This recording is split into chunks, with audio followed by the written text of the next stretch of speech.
เจอกันตอนเช้าๆยามพ้นลิ้นพี่น้องกลับจากการหาปลามาแต่ยามมอง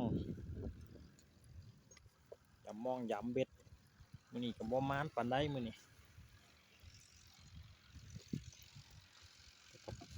ได้อยู่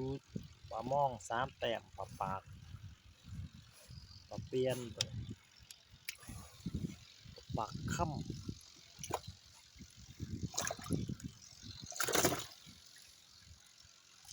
มอง12 เซนปลาเบ็ดก็บ่มานซำมื้อนี้แค่น้อยตัวเดียว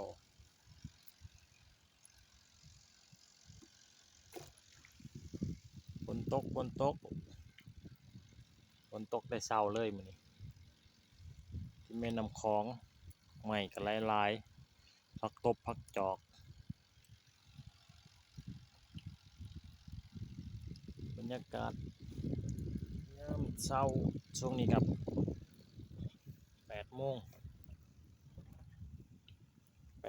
กว่าๆแล้วล่ะ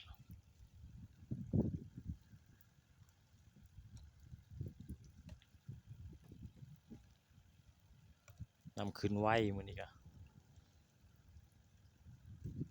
แต่ตอนค่ำบ้านนี้ครับต